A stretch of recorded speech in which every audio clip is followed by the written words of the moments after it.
What's up, folks? Today we're going to dive into the horror movie The Monkey, directed by Oz Perkins. We're going in this discussion to do a review and exploration of the central monster figure of the monkey and look at what the monkey represents, what are some of the monkey's aspects, compare it to Stephen King's short story. Also, this will be a spoiler review and discussion of The Monkey. So for those who haven't seen it, that's just a word of warning. Starting right off the bat, just a little introduction to the premise of the movie, which deals with the Shelburn family, specifically Hal and also Hal's brother Bill. And we start with their childhood where they inherit this mechanical wind-up toy monkey from their dad, who is played by Adam Scott in the film. His dad tries to dispose of it. You discover it's an evil entity, keeps popping back up and returning after a number of attempts to get rid of it. Like the Stephen King short story, when the monkey is activated, it grins menacingly. I think in the King's short story, the monkey is likened to a vampire or having kind of almost vampiric kind of teeth. And you definitely get that same aspect with the design of the monkey in the movie. But Dan, what was your reaction to the monkey? I feel the same way about the monkey that I do about the Annabelle doll. It's so overtly creepy that it actually kind of loses some of its impact. So, for instance, when I look at Annabelle, the doll Annabelle, I compare the doll Annabelle to the original Chucky doll, right? The reason the Chucky doll is scary is that it has two sides. It has the children's plaything that you first see when Andy takes it out of the box, and it just looks like a doll. But then there's that point where it comes to life and becomes this thing of evil. Whereas when you see the Annabelle doll, it's just immediately like this thing is clearly bad news. Stay away from it. It looks bad. It is bad. It creeps me out. But it's there's no depth or hiddenness there. It's just out in the open just how creepy this thing is. Same thing with Bill Skarsgård's makeup job in it. One of the things I love about Tim Curry's it is that he does just kind of look like a clown that you might see at a circus. He's really creepy because dolls are creepy. I mean, clowns are creepy. Hmm. But there's that turn, right? That this idea that something could happen and it could become like overtly threatening, and it does obviously. So similar to those sorts of visions of evil objects, evil characters, I think the monkey is too on the nose, threatening and hostile, right? You can't look at this thing and not think this is just completely crazed and weird. The other thing I think I would say about it is I think it was too large and too clean and polished looking. I think it would have been more effective if it had been smaller, more unassuming, and also if it had showed age more. This idea that, like so many horror films, it's a basic trope of the genre, right? Things become threatening when they have a sense of agedness and time about them. This thing doesn't. It looks brand spanking new. Now, of course, I think that's sort of like a function. That's supposed to be a function of its malevolence, right? To think that it's always going to be new. It'll always recover. It's always going to be right there, shiny, new. That's part of its supernatural power. So I think that's a creative choice, but I think I just disagree with the creative choice. Also, one difference, though, in this design from the Stephen King short story is that the monkey plays drums, whereas in the Stephen King short story, the monkey plays cymbals, which I think when you're looking at cymbals, like, they clash, they're very jarring, surprising sound, whereas a drum beat has that almost kind of rhythmical kind of suspense to it. And I think it has the real potential to make, the scares and the death scenes like more ritualistic and have this rhythmical suspense and tension to them. The most effective use of the monkey for me is when Hal and Bill's mother dies. Their mother is played Mm-hmm. by Tatiana Maslany, and I thought she was great. A short-lived character, but I thought Mm-hmm. she added so much to the movie and her scenes. And that scene where Hal winds up, is compelled to like wind up and activate the monkey, and just the switching in points of view. I believe it switches to the monkey's point of view as it's starting to drum. Mm-hmm. There's that power reversal where Hal is activating the monkey, hoping it's gonna kill his brother, and so he feels he has agency here. Like he has a choice here. He has a bad intent, but he feels like he's still in power. And there's that power reversal where the monkey goes and exerts its dominance and says, "Hey, I'm killing whoever I want." Hmm. And Yeah. and then you get that switch in point of view too to show that reversal in power. So I thought that was chilling and effective. And then the actual death of his mom, where she has that brain aneurysm in the kitchen, that was pretty horrifying. That was one of the death scenes that was not played for comedy. The majority of death scenes I would say in this movie are played for laughs. That was Hmm. one. That was one that was not. That was just horrifying to watch. um, Yeah, I think that's the only real one in the movie, real. I mean, obviously the other deaths really happen as well, but like that's the only one that has some kind of emotional weight beyond the fact that it's not just a sight gag, a bloody sight gag. There are a lot of like interesting conceptual things and thematic things in the film. The idea of inherited trauma, the idea of, a children's id and how that kind of like instantiates itself in an object in toys, for instance, can act out these bad fantasies that get out of control. There's all sorts of interesting stuff here, but like you said, it's so subordinated to the campy comedy aspect. Now I'll compare it to another horror comedy, probably a film that sets the tone for horror comedy, and that's Evil Dead 2. However funny it gets, the horror still has to land. It still has to have an element of that, kind of like unpredictable, raucous dread, that eruption of violence or the supernatural or whatever. And so Evil Dead 2, as funny and broad as it is, there are moments that still land, right? The horror lands and the humor lands. It's consistently funny and it's consistently frightening in a funny way, but frightening nevertheless. It's a very difficult balance to strike. I think it's one of the hardest subgenres of horror to do well. I can't think of too many successful examples. Um, and I think that this film suffers from a basic problem. If you're going to make everything about camp and humor, then those moments have to land.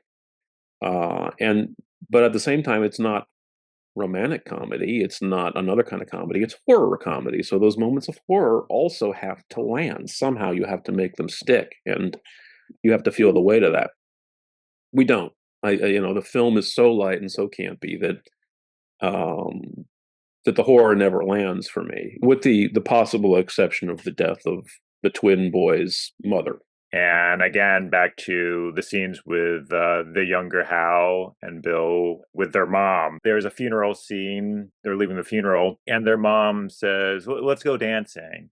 And that was like felt more one of the most earnest, sincere moments. If we go back to what the monkey represents, the activation of it, the coming to life, brings death. And so I thought, the monkey also symbolizes like, the cycle of life itself. Life and death are interwoven, just like the mom and the sons are dancing, this dance of life after this funeral. So that was thematically interesting to me. Again, back to the fact that the monkey needs a human agent. It's a dead object and still until a human agent activates it. And Mm, it's death, but just like death needs life to activate itself. mm, And so those scenes struck home for me more than the second or third acts when it's just one campy, funny death after the other. His brother Bill at that point is like a Tim Burton-esque mock-up, played over the top. If you're dealing with twins, that's an opportunity to like, oh, well, let's bring in some of the psychological dynamics of that. But they just, again, play it for comedy. I will say that again, you're hitting on how conceptually interesting so many things in the film are, though.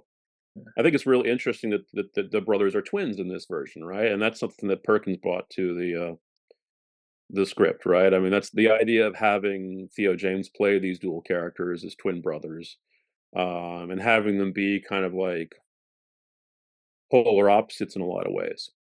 But what's really interesting about the film's commentary on death, on the inevitability of death, is that the brothers become symbolic of the two kind of like extreme ways we can deal with this, right? So on the one hand, you've got Hal, who runs from it, who's just he's so terrified and thinks he's just this haunted, cursed person that he's pathologically estranged from his son, from his ex-wife, from anyone in his life. He seems to have no attachments, only sees his son once a year, and does everything he can to avoid everybody. Just thinks he's toxic. And then you've got Bill, who tries to embrace the darkness and gain some kind of mastery over it. And so it's really interesting on that level, but it's not very interesting to actually watch. We can talk about the ending here. One of the creative differences here from the Stephen King short story is that Hal, at the end of the movie, decides to keep the monkey. In the Stephen King short story, Hmm. Hal takes the monkey out into a pond and throws it in there, throws it in the depths, and gets rid of it. Whereas here, he decides to keep the monkey, live with it, which is one difference. So, and then they leave, you see their car going off into the distance, Terminator style, in this apocalyptic landscape. And there's even a moment where you see a pale horse figure with this, phantom pale horse figure crossing an intersection. And I was like, come on, man. Yeah. Oh, and again, that's again a moment that could have been played for something other than campy humor, but that's what it's played for. And go all into that by all means, but those moments have to land, right? The other thing that happens at the end when they've decided they're going to keep it and make sure nobody turns the key is kind of like, why? Why not turn the key? Doesn't matter, you know. Yeah. All the people who die in this movie, with the exception of Lois, are forgettable, empty people. So it's like, why not turn the key? I mean, it doesn't matter. Yeah. It's Yeah. like where are the stakes here, right? Like, why would they make that decision as if any of this matters? I mean, it doesn't matter. What would be your overall review of the movie here? Well, I think it's probably pretty clear at this point that I don't like the film. I was really disappointed because I've at least liked and in two cases loved everything I've seen of Osgood Perkins. I love The Black Coat's Daughter. I think Long Legs is one of the best horror films of recent memory. I think that's his masterpiece. And especially since he just made Long Legs, right? And this comes out right after Long Legs, which again I loved. So just yeah, I think given the context that he just made the best film of his career, he comes out with this, which was just kind of a dud for me. 1.5 stars out of 5. I mean, the film has his trademark visual style. I think it's a very visually pleasing film. I think the color palette is recognizably Osgood Perkins' cinematographic touch. But that's, I can't really recommend it too much. I don't think it's worth seeing in the theater. It's not as visually striking as his other films. It's not as interesting or as impactful as his other films.